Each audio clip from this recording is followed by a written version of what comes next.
The irony is not lost on me that I'm here today inside GFL Memorial Gardens in Sault Ste. Marie, home to one of this league's model franchises, and I have to talk about the Flint Firebirds. But those Flint Firebirds keep making news for all the wrong reasons. We could start with some of the good. The Firebirds are in first place as we talk today. Just like pre-COVID, they are primed for a playoff run. You remember pre-COVID, right? The team had set a new franchise record for wins in a season, and they were looking real strong in the Western Conference. I have longed to see that arena for a playoff game. I think that bowl could be rocking. And there's a great history of hockey in Flint, right? Didn't the Firebirds just do a throwback to the Flint Generals night?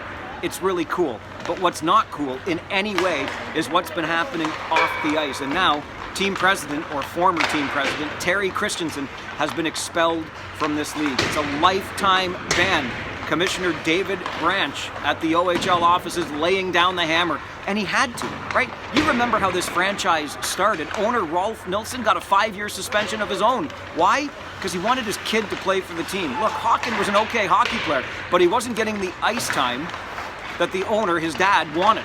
So he fired the coach. The players revolt, including Hawken Nilsson, the owner's son. They all turn in their jerseys. The coach gets hired back, only to be fired again later. Just an absolute mess. Too much meddling.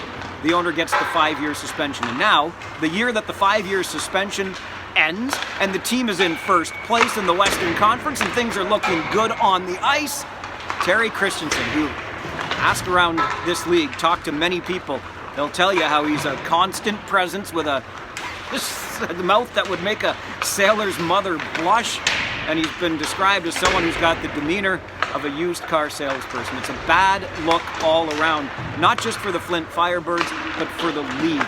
We all want what's best for the players in this league. We all want fans to have teams that they can be proud of, and frankly, off the ice, since day one, there's been very little to be proud of in Flint.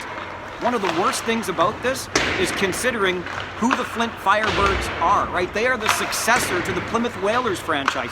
Could you find a more model owner than Pete Karamanos when he owned the Plymouth Whalers? 25 straight years into the playoffs, and Karamanos sells, Rolf Nilsson buys, the team comes to Flint, and now we have this. I can't help but think if there is another incident after a 5-year suspension for the owner, a lifetime ban for the now former team president, if you do a third thing, what happens next? Are you out? Because I know there are lots of cities that would love to welcome an OHL franchise. I'm Farwell. It's Friday. We'll see you at the rink.